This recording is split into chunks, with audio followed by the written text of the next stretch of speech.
आज नगरपालिकेची मतमोजणी झालेली आहे।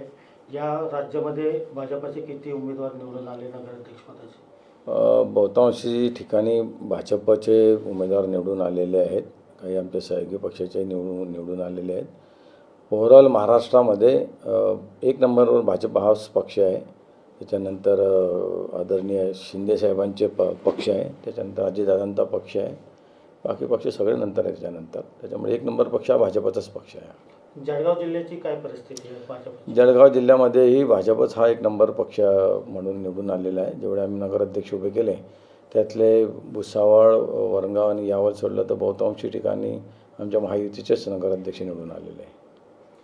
भुसावळमध्ये आपली पत्नी हे उमेदवारीसाठी उभे होते, ते पराभव झालेले आहे, काय बोलणार याविषयी?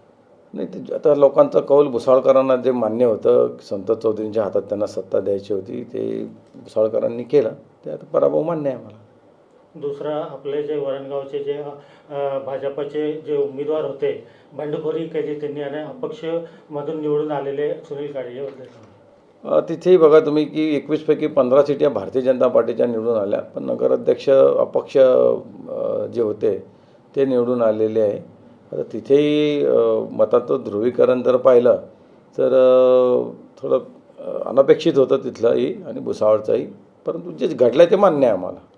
मुक्ताईनगरमध्ये आपले भाजपचे जे नगराध्यक्ष भावना पाटील तेही देखील पराभव झालेले आहेत, तिथे शिंदे गटाचे उमेदवार निवडून आले। तिथे आमचे सहयोगीच पक्ष आहे, त्याच्यामुळे काही प्रॉब्लेम, त्याचे भाजप आणि आमच्यात मैत्रीपूर्णच लढत होती, त्याच्यामुळे शिंदे जरी निवडून आले असले तरी ते आमचे सहयोगीच आहेत।